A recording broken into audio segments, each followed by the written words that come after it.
আজিৰ পৰা আমাৰ ৰাজ্যজুৰি প্ৰচাৰ অভিযান আৰম্ভ হৈছে কাৰণে আমি এখন বিশেষ ধৰণৰ এখন গুহাৰি পত্ৰ প্ৰকাশ কৰি লৈছোঁ আৰু সেই গুহাৰি পত্ৰ লৈ আমি যিবিলাক সমষ্টিত ইলেকশ্যন খেলিব খোজোঁ সেই আটাইবিলাক সমষ্টিতে লাহে লাহে মানুহৰ মাজলৈ যাবলৈ আৰম্ভ কৰিছোঁ। আজি শিৱসাগৰ জিলাত গাঁৱে গাঁৱে মানুহ যোৱা আৰম্ভ হৈ গৈছে আমাৰ শিৱসাগৰ বিধানসভা সমষ্টিত, আৰু আজিৰ দিনটোত প্ৰায় 1000মান মানুহে গাঁৱে গাঁৱে ৰাইজৰ মাজলৈ গৈ প্ৰচাৰ অভিযান চলাই আছে। আৰু আমি আচলতে এই প্ৰচাৰ অভিযানটো একেলগে চলাম বুলি অপেক্ষা কৰি আছিলোঁ যে আটাইকেইটা আমাৰ বিৰোধী দলে আমি ঐক্যবদ্ধভাৱে একেলগে প্ৰচাৰটো চলাম।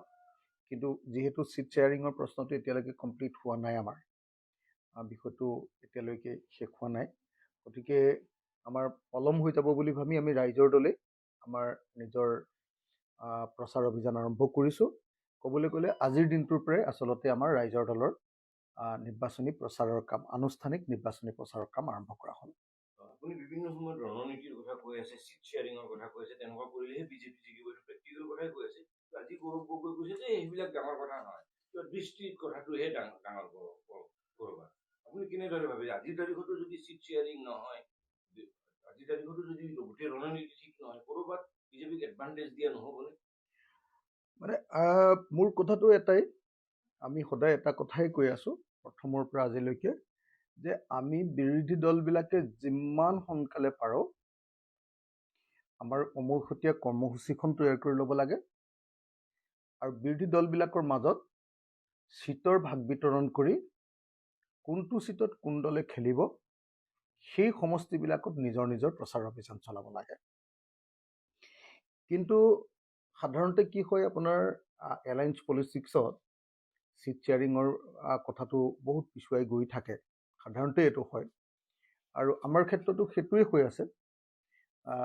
ছিট শ্বেয়াৰিংটো এতিয়ালৈকে কমপ্লিট যিহেতু হোৱা নাই, গতিকে আমি আমাৰ ফালৰ পৰা অভিযান আৰম্ভ কৰি দিছোঁ, প্ৰচাৰ অভিযান আৰম্ভ কৰি দিছোঁ।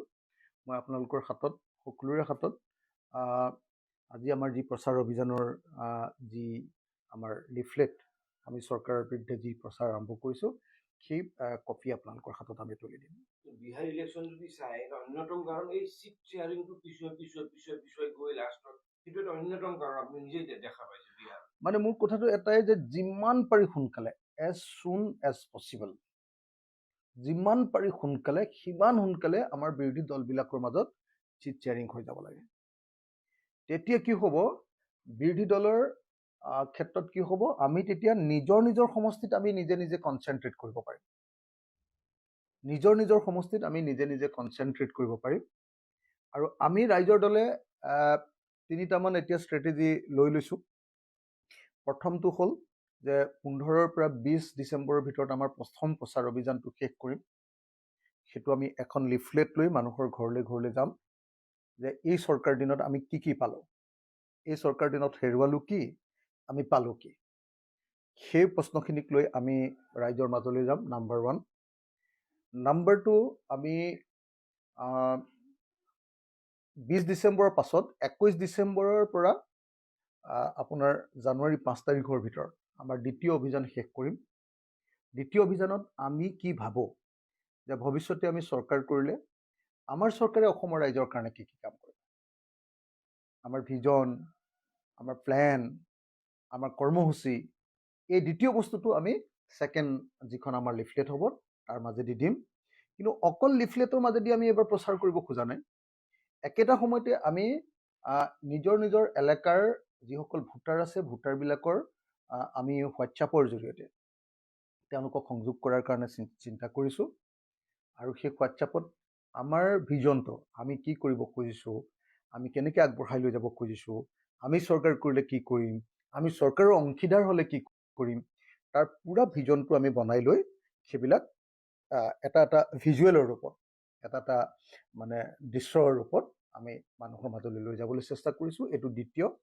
আৰু তৃতীয় প্ৰচাৰ অভিযানটো হ'ব আমাৰ লোকেল লিডাৰশ্বিপৰ জৰিয়তে। ধৰক শিৱসাগৰ সমষ্টিত শিৱসাগৰৰ লিডাৰশ্বিপৰ জৰিয়তে প্ৰথম প্ৰচাৰ অভিযান, মিটিংবিলাক। সেইটো আমি জানুৱাৰী মাঘ মাহৰ আগত শেষ কৰিব খুজিছোঁ। মাঘ মাহৰ আগত মানে মাঘ বিহুৰ আগত আমি ঘৰে ঘৰে গৈ প্ৰচাৰ কৰাৰ উপৰিও থাৰ্ড ফেজত কি কৰিব খুজিছোঁ যে সৰু সৰু মিটিং কৰি তাৰ স্থানীয় লিডাৰশ্বিপৰ জৰিয়তে প্ৰচাৰ অভিযান চলাব খুজিছোঁ। এইটো আমাৰ থাৰ্ড ষ্ট্ৰেটেজি। আৰু ফ'ৰ্থ, তাৰ পাছতহে আমি এলায়েন্সৰ সকলো পাৰ্টনাৰক লৈ, যিহেতু এতিয়ালৈকে আমাৰ চিট শ্বেয়াৰিং হোৱা নাই, আফটাৰ মাঘ বিহুৰ পাছত যাতে আমি আটায়ে গৈ প্ৰচাৰ অভিযান চলাব পাৰোঁ তাৰ কাৰণে ব্যৱস্থা কৰিছোঁ। আপুনি কেইবাটাও ডেডলাইনো দিলে, কামটো হোৱা নাই, ভূপেন বৰাৰ দিনতো দিছিলে, গৌৰৱ গগৈৰ দিনতো দিছিলে এসপ্তাহৰ ডেডলাইন। মানে মই সদায় এটা কথাই কৈ থাকোঁ, কেতিয়াবা মোৰ কথাটোৰ অপব্যাখ্যা হয়, কিন্তু মই সদায় এটাই কথা কৈ থাকোঁ যে যুদ্ধ কৰিবলৈ হ'লে আমি অলপ আগতীয়াকৈ প্ৰিপেৰেশ্যন কৰাটো খুব প্ৰয়োজন।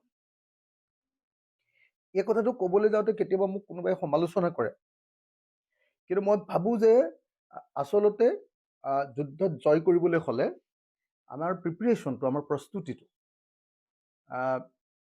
সেইটো যিমান পাৰি সোনকালে কৰিব লাগে।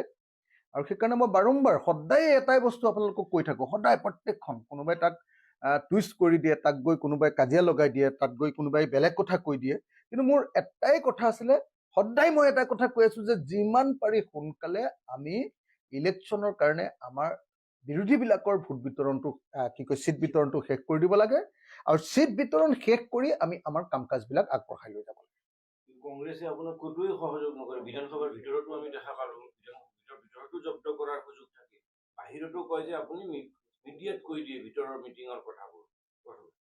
আপুনি এনেই বাৰু এইবাৰ মোৰ বিধানসভাৰ ৰোলটো আপোনালোকে কেনেকুৱা পালে? আপোনালোকে নিশ্চয় দেখিছে যে এইবাৰ মই আপোনালোকে দেখিছে যে আমি সকলোৱে লগ লাগি এইবাৰ বিৰোধী দলবিলাকে আটাইবিলাকে বিজেপি দলক ঘেৰাও কৰাৰ কথা পৰিকল্পনা কৰিছিলোঁ।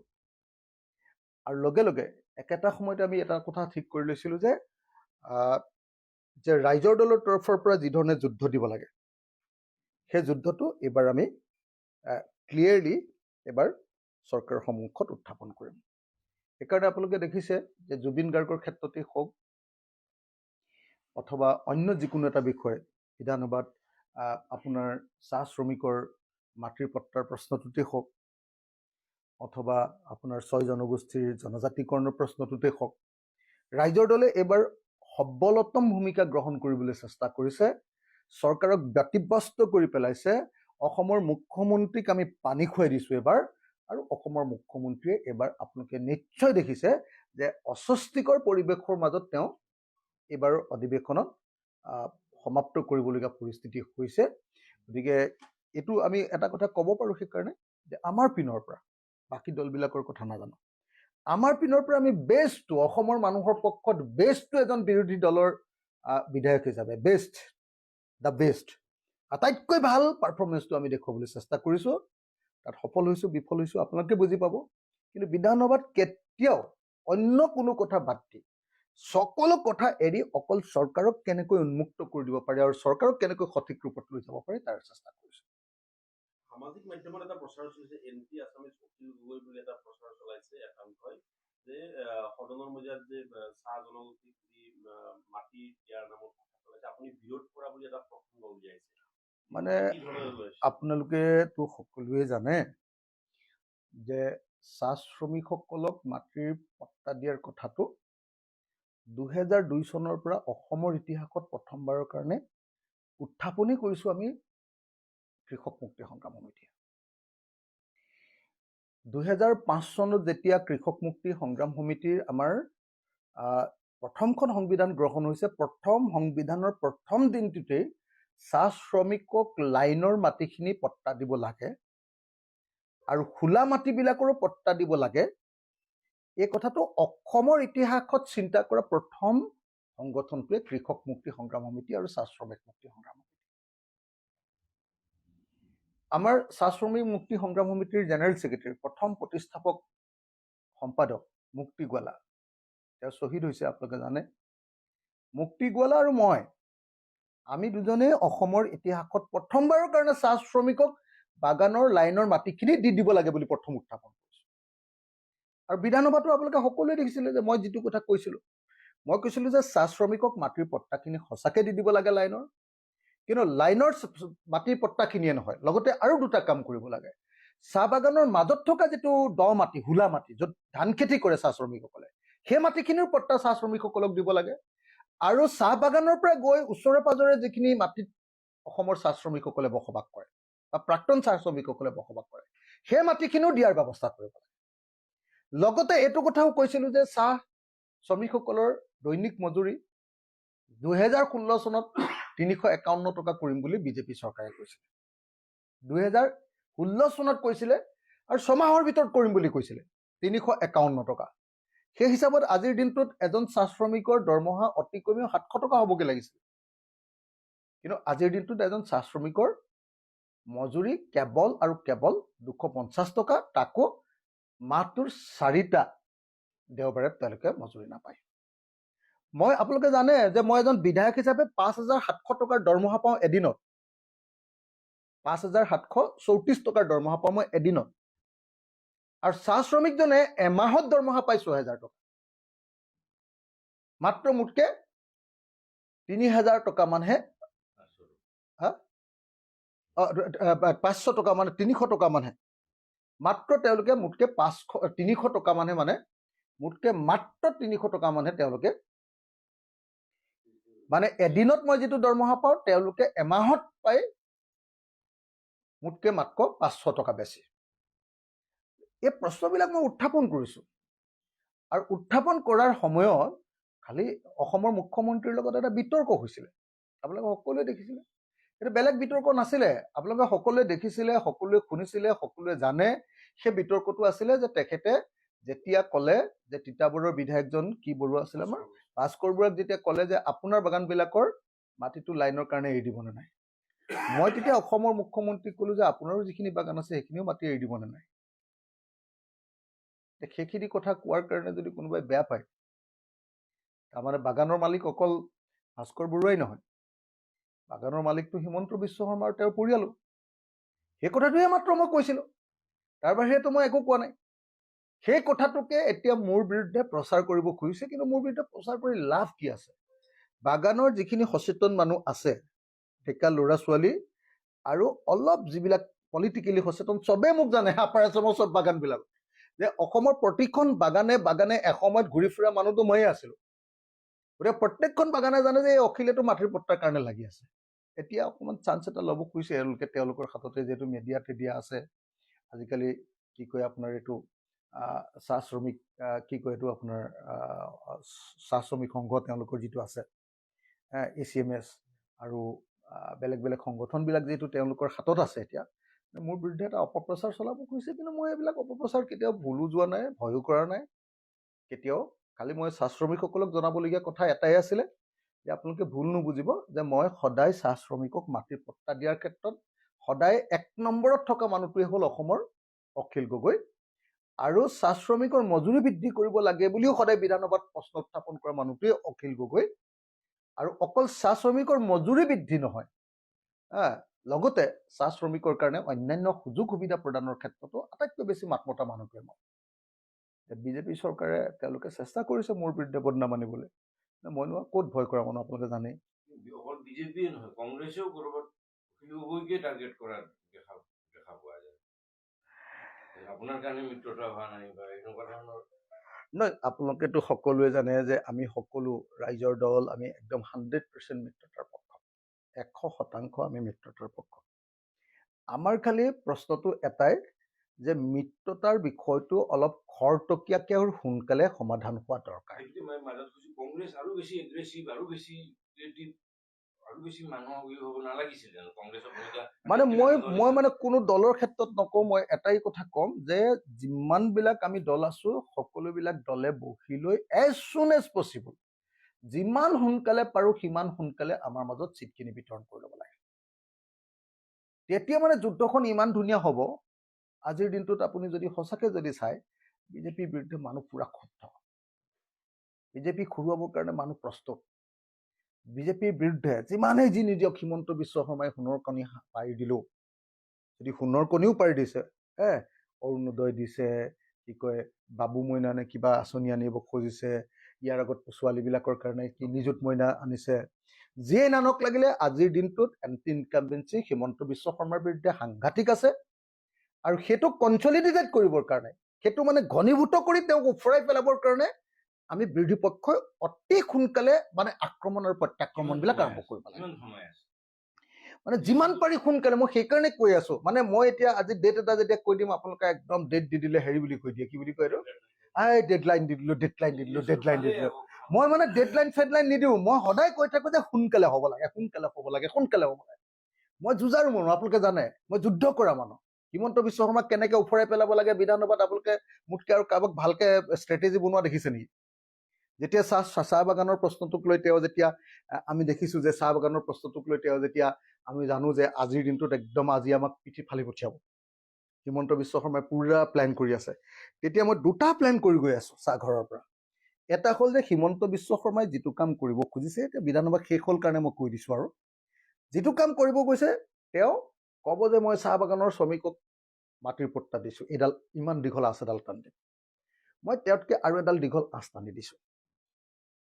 ভাই তুমি চাহ বাগানৰ মাটিৰ পট্টা দিম বুলি কৈছা, এইটোতো তেওঁলোকে পাই থকা মাটি, তেওঁলোকৰ দখলত থকা মাটি। কিন্তু তুমিতো কৈছিলা যে চাহ শ্ৰমিকবিলাকক 2016তে 351 টকা মজুৰি দিম। খোলা মাটিবিলাকৰ পট্টা দিবা নে নিদিয়া? চাহ বাগানৰ বাহিৰত থকা মানুহবিলাকক পট্টা দিবা নে নিদিয়া? চাহ শ্ৰমিকসকলক জনজাতিকৰণৰ কাৰণে যে 19 চনত বিধেয়কখন উত্থাপন হৈছিল, সেইখন পাছ কৰি পালা নকৰা? মই এডাল দীঘল আঁচ টানি দিবলৈ চেষ্টা কৰিছিলো, যাতে হিমন্ত বিশ্ব শৰ্মাই নিজকে বহুত ডাঙৰ কাম এটা কৰিলো বুলি যিটো দেখুৱাইছে যে সেইটো অকল নহয়, আৰু বহু কাম চাহ শ্ৰমিকসকলৰ কাৰণে কৰিবলগীয়া আছে, এইটো মই কৰিব খুজিছিলো। 1 2 নম্বৰ মই কৰিব খুজিছিলো যে যদিহে এইবিলাক কোৱাৰ পাছতো তেওঁ যদি বেছি উৎপাত কৰে, তেতিয়াহ'লে সকলো বিৰোধী পক্ষৰ হৈ আমি ঘেৰাও কৰা তেওঁ যিবিলাক প্ৰশ্ন উত্থাপন কৰে সেইবিলাক আমি ক্ৰছ কুৱেশ্যন কৰি তেওঁক উত্থাপন কৰা। আৰু যেতিয়া আপোনালোকে দেখিছে, সেইকাৰণে তেওঁৰ ভাষণ দি থকাৰ সময়ত যেতিয়াই তেওঁ পাৰ্চনেল এটেক কৰি দিছে তিতাবৰৰ MLA জনক, মই লগে লগে তেওঁকো এটা এটেক কৰি দিছো, আৰু তাৰপিছত তেওঁ পগলা হৈ গৈছে, তেওঁ নিজৰ লাইনৰ পৰা আঁতৰি গুচি গৈছে। তেওঁ যি দীঘলীয়া 1.5 ঘণ্টা ভাষণ মাৰি আছিলে, 20 মিনিট সময় মই খাই দিছো তেওঁৰ পৰা। তেওঁক মই ডিৰেইল কৰি দিছো তেওঁৰ উদ্দেশ্যৰ পৰা। তেওঁ যিটো কথা গাই থাকিব খুজিছিলে, আমাক গালি পাৰি থাকিব খুজিছিলে, তেওঁৰ তাক সেই ৰেল লাইনৰ পৰা মই খেদি দিছো। আপোনালোকে নিজে দেখিছে, সেইটো মোৰ ষ্ট্ৰেটেজি আছিল, আৰু সেইটো বনাই নিয়া, ঘৰত বনাই নিয়া, ভাবি চিন্তি কৰি নিয়া ষ্ট্ৰেটেজি আছিল। যিটো ষ্ট্ৰেটেজি আপুনি নিজৰ মিত্ৰতাৰ ক্ষেত্ৰত কিয় নকৰে? গৌৰৱ গগৈ ফোন এটা কৰি পেলাই ঠিক কৰি ল'ব পাৰিলে। তিনি গগৈ বহুতকেইটা আপোনালোকৰ অস্ত্ৰ আছে, মিত্ৰতাটো নহয় মানুহ ৰাইজো হতাশ হৈছে, টাইম পাৰ হৈ গৈ আছে। সেইটো আচলতে মিত্ৰতাৰ কথাটো অখিল গগৈক আপোনালোকে সোধাতকে গৌৰৱ গগৈক সুধিলে আপোনালোকে গোটেই প্ৰশ্নটোৰ উত্তৰ পাব। আচলতে মিত্ৰতা সদায় ডাঙৰ শক্তিটো, ডাঙৰ পাৰ্টিটোৱে ফাইনেল সিদ্ধান্তটো লয়। আমি যিহেতু মানে সাংগঠনিক দিশত আমি বিৰোধীবিলাকৰ আটাইতকৈ ডাঙৰ পাৰ্টি নহয় ৰাইজৰ দল, গতিকে আমাৰ সিদ্ধান্তটো কেতিয়াও ফাইনেল সিদ্ধান্ত নহয়। সেইকাৰণে যদি আপোনালোকে সঁচাকে মিত্ৰতাৰ কথা সঁচাকে চিৰিয়াছলি কিবা জানিব খোজে, তেতিয়াহ'লে সুধিব লাগিব আপোনালোকে গৌৰৱ গগৈ। কংগ্ৰেছ দলে যদি আজি কৈ দিয়ে যে আজিয়েই চিট বিতৰণ শেষ হ'ব, আমি এই মুহূৰ্ততে যাম, আৰু যে ঘণ্টা বহিব লাগে বহি লৈ একেটা বৈঠকতে আমি কাম শেষ কৰি দিম। একেটা বৈঠকতে, মই ক'লো নহয়, একেটা বৈঠকতে। কোনো ভাবিব নালাগে যে আমি চিটক লৈ কাজিয়া কৰিম, চিটক লৈ বিৰাট গণ্ডগোল কৰিম, চিটক লৈ কিবা, এসব নাই। আমি বিজেপিক হৰুৱাব লাগে, কিন্তু তাৰ কাৰণে তৎক্ষণাত যিমান সোনকালে পাৰি আমাৰ মাজত বৈঠক হ'ব লাগে, আমাৰ মাজত চিটবিলাক ভাগ বিতৰণ হৈ যাব লাগে, আৰু ভাগ বিতৰণ হ'বৰ কাৰণে যিদিনাই আমাক মাতিব মিটিঙলৈ, সেইদিনাই মুকলি মন লৈ যাম, 1 ঘণ্টা 2 ঘণ্টাৰ ভিতৰত খালাচ কৰি দিম, গোটেই কথাটো সিদ্ধান্তটো লৈ পেলাম, আৰু তাৰ পিছদিনা পৰা কাম আৰম্ভ কৰি দিম। সেই সিদ্ধান্তটো মই ল'ব নোৱাৰো, ল'ব পাৰে সদায় ডাঙৰ ৰাজনৈতিক দলটোৱে। গতিকে সেইটো প্ৰশ্ন সেইকাৰণে মোক সুধি থাকিলে আপোনালোকে মানে যিমান মাৰি থাকিলেও মানে মোৰ এইটো মানে কি ক'ব, আপুনি মানে ইয়াৰ পৰা ৰিজাল্ট নাপায়। আপোনালোকে মোক মাৰিয়ে থাকিব পাৰিব, ৰিজাল্ট নাপায়, কাৰণ সিদ্ধান্তটো মই নলওঁ। মানে আমাৰ কাৰণে আমি আসনৰ দিশৰ পিনৰ পৰা আমি ফাইনেল কৰা নাই। আমি ফাইনেল কৰিছো যে য'ত খেলিলে ৰাইজৰ দলে আটাইতকৈ বেছি সুবিধাজনক অৱস্থানত থাকে। যিটো চিটত খেলিলে আমি বিজেপিক হৰুৱাব পাৰিমেই আৰু আমাৰ কেণ্ডিডেটজন চাইছোঁ, সেই ঠাইখনৰ অবজেক্টিভ চিটুৱেশ্যন চাইছোঁ যে ইয়াত চাহ বাগানৰ মানুহ আছেনে, ইয়াত আহোম মানুহ আছেনে, ইয়াত জনজাতি মানুহ আছেনে, আমাৰ কেণ্ডিডেটজন কেনেকুৱা, আমাৰ কেণ্ডিডেটজনৰ লজিষ্টিক ছাপৰ্ট কেনেকুৱা, পইচা পাতি তেওঁৰ খৰচ কৰিব পৰা মানুহ হয়নে নহয়, এই গোটেইবিলাক চাই লৈ আমি কাম আৰম্ভ কৰিছোঁ। গতিকে আমাৰ কাৰণে বিজেপিক হৰুৱাটো এটা মানে পবিত্ৰ কৰ্তব্য। দেশক ৰক্ষা কৰাৰ কাৰণে আমাৰ এটা জীৱন মৰণৰ প্ৰশ্ন। গতিকে আমাৰ এই কথাটো কোনেও যাতে চিটৰ সংখ্যাৰে জুখি লৈ আমাৰ ৰাইজৰ দলক যাতে কোনেও অপমানিত কৰিব নোখোজে। আমাৰ কথাটো খুব খোলা যে অতি কম চিটত খেলিলে যদি সঁচাকে ইয়াত অসমত চৰকাৰ গঠন হয় বিজেপিৰ বিৰুদ্ধে, তেতিয়াহ'লে কম চিটত খেলিম। আৰু যদি কম চিটত নেখেলি আমি বেছি চিটত খেলিলেহে, কেইবাটাও চিট ললেহে আচলতে বিজেপিক হৰুৱাটো সম্ভৱ হয়। আপোনালোকে নিজে ভাবি চাব যে এলায়েন্সটো কি কৰিলে বেছি মজবুত হ'ব। আমি তেতিয়াহ'লে তেনেকুৱা সিদ্ধান্ত ল'ম। কিন্তু 2026 চনত বিজেপিক আমি অসমৰ পৰা খেদিব লাগিবই। নিমখ খাইছিলোঁ 3 টকা দামত, এতিয়া মোৰ ঘৰত নিমখ আনো 35 টকা দাম, 20ৰ পৰা 35 টকা দাম। এটা মুৰ্গীৰ ডিম খাইছিলোঁ 3 টকা দামত, 3 টকা মেক্সিমাম 2014 চনত। আজিৰ দিনত এটা মুৰ্গীৰ দাম, মুৰ্গী কণীৰ দাম, মুৰ্গীৰ ডিম 9 টকাৰ পৰা 10 টকা হৈ গ'ল। গেছ চিলিণ্ডাৰ তেতিয়া 414 টকাত কিনিছিলোঁ, সেইটোক লৈ আন্দোলন কৰি আছিলোঁ মই নিজেই 2014 চনত নৰেন্দ্ৰ মোদী চৰকাৰৰ বিৰুদ্ধে। এতিয়া সেই গেছ চিলিণ্ডাৰৰ দাম আপোনাৰ নৰেন্দ্ৰ মোদীৰ দিনত কি কয়, আমি তেতিয়া যুদ্ধ কৰিছিলোঁ আপোনাৰ কি কয়, আমাৰ কংগ্ৰেছ চৰকাৰৰ কি নাম আছিল, আমাৰ মনমোহন সিঙৰ বিৰুদ্ধে।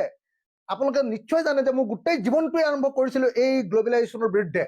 মনমোহন সিঙৰ এই বস্তুৰ দাম বঢ়োৱা কথাটোক লৈ আন্দোলন আৰম্ভ কৰিছিলোঁ। 414 টকা গেছ চিলিণ্ডাৰৰ কাৰণে গোটেই জীৱন আন্দোলন কৰিলোঁ, ইমান দাম কিয় বাঢ়িলে বুলি। সেই গেছ চিলিণ্ডাৰৰ দাম 1152 টকা কৰি দিলে।